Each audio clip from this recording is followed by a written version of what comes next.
Welcome to Learn to Code, where everybody can code. In today's video, we are going to learn about the loop control statement and unconditional control statements in a C programming language. This is the second part of the control structure in a C programming language. Let's start with loop control statements in C language. What is mean by loop? A loop is defined as a block of statements that are repeatedly executed for a certain number of times. In other words, it iterates a code or group of codes many times. The second question is, why we use loops in C language? Suppose you want to execute some code 10 times. You can perform it by writing that code only one time, and repeat the execution 10 times using a loop. For example, suppose that you have to print a table of 2, then you need to write 10 lines of code. By using loop statements, you can do it by 2 or 3 lines of code only. Now we will discuss the types of loops. Depending upon the position of a control statement in a program, a loop is classified into 2 types. First, entry-controlled loop.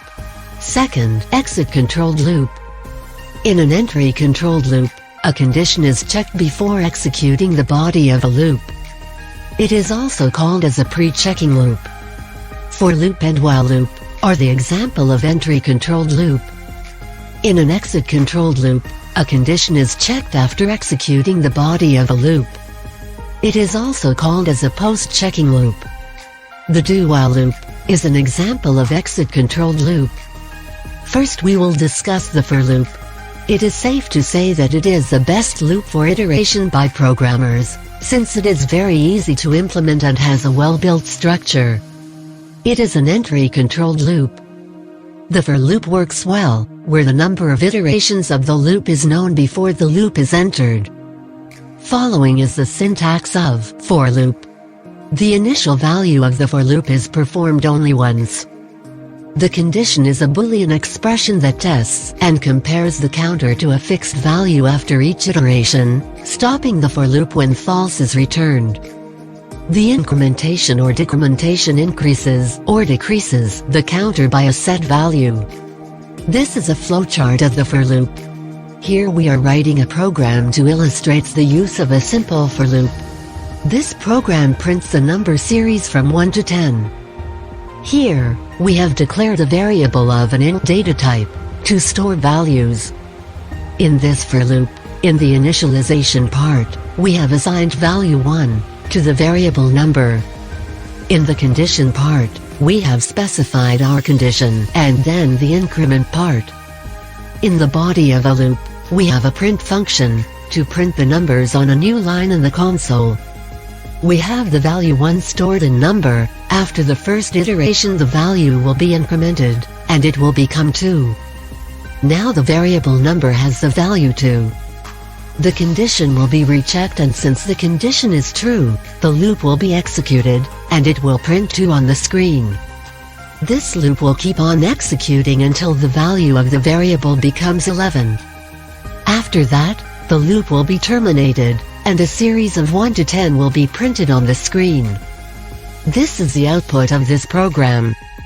You can also try by yourself with an online compiler. The program and the link of the online compiler are given in the description of this video. Now we will discuss the while loop. A while loop is the most straightforward looping structure. Following are the syntax and flowchart of while loop. It is an entry-controlled loop. In this loop, a condition is evaluated before processing a body of the loop. If a condition is true, then and only then the body of a loop is executed. After the body of a loop is executed, then control again goes back at the beginning, and the condition is rechecked. If it is true, the same process is executed until the condition becomes false. Once the condition becomes false, the control goes out of the loop. After exiting the loop, the control goes to the statements, which are immediately after the loop. The body of a loop can contain more than one statement. If it contains only one statement, then the curly braces are not compulsory. But it is a good practice to use the curly braces Even we have a single statement in the body. In the while loop, if the condition is not true, then the body of a loop will not be executed, not even once. This is the difference in while loop and do while loop, which we will see shortly. This program illustrates a while loop. In this program, we have printed a series of numbers from 1 to 10 using a while loop. Here, we have initialized a variable called num with value 1.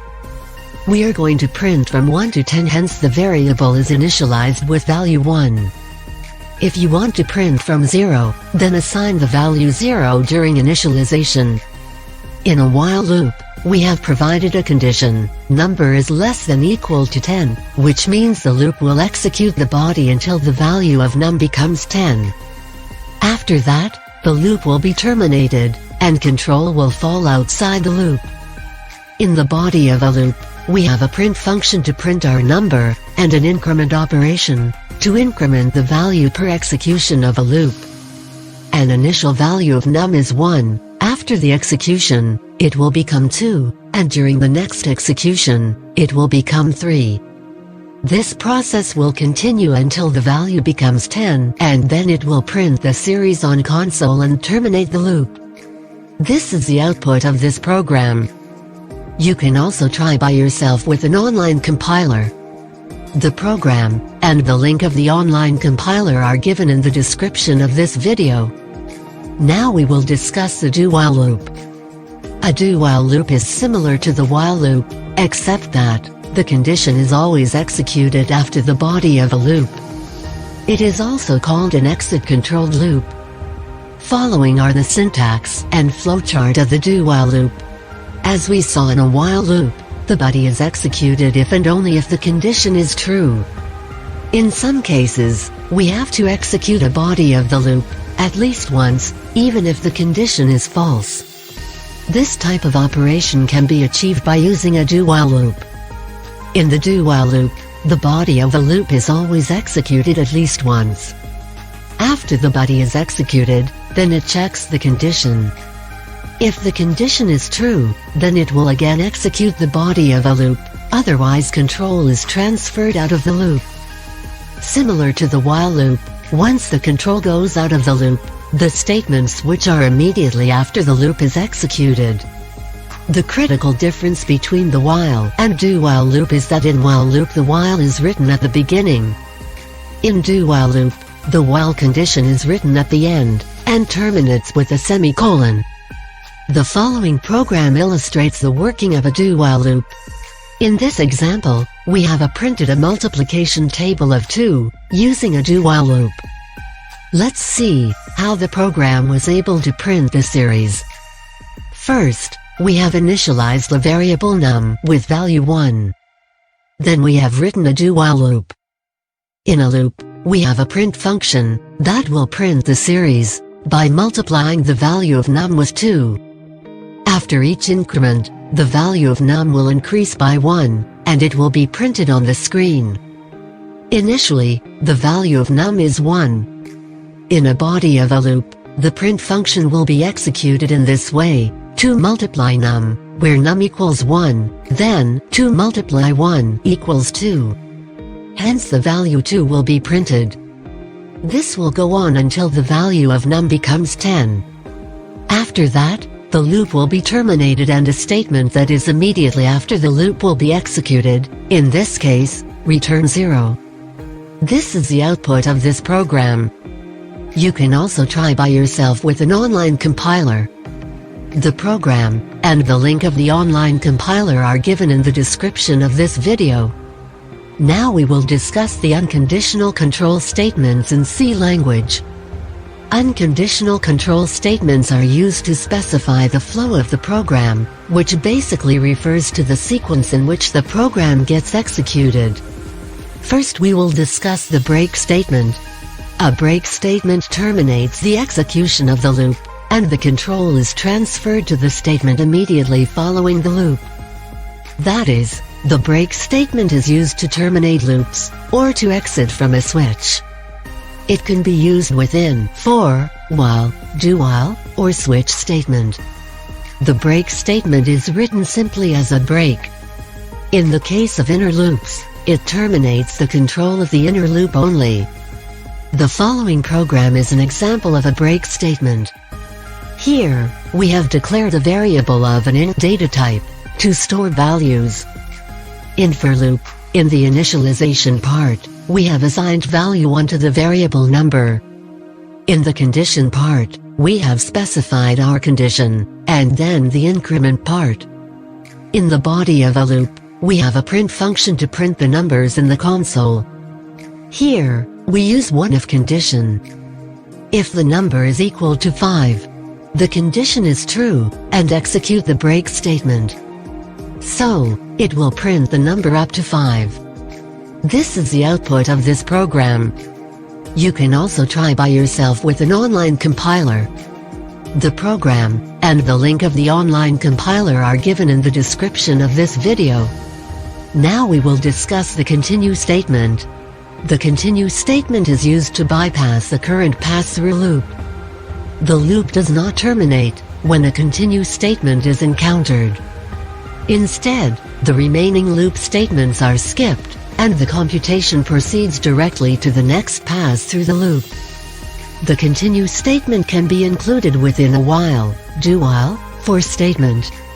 It is simply written as continue. The continue statement tells the compiler, skip the following statements and continue with the next iteration. The following program is an example of a continue statement.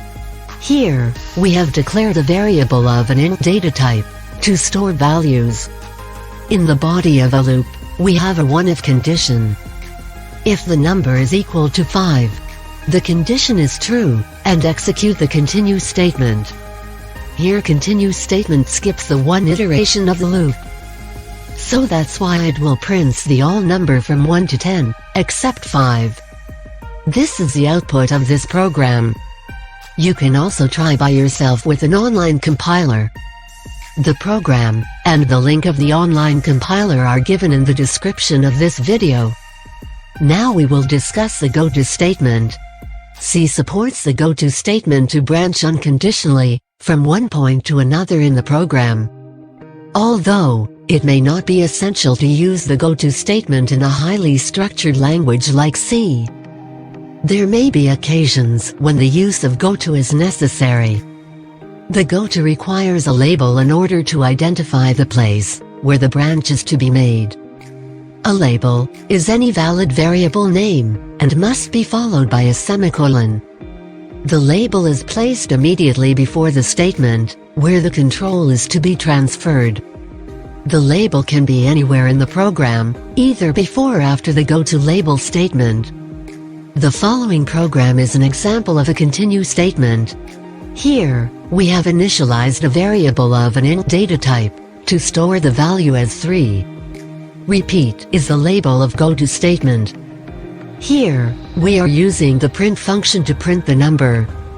Here, we are increment the number with 3.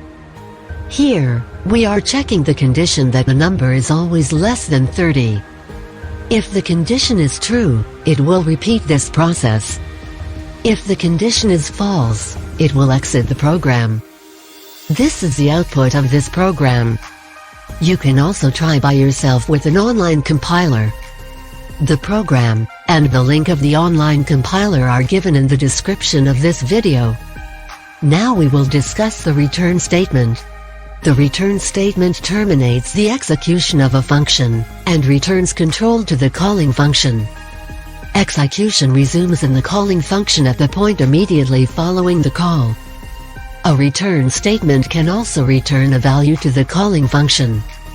Now we will discuss one of the important questions, that is which loop to select.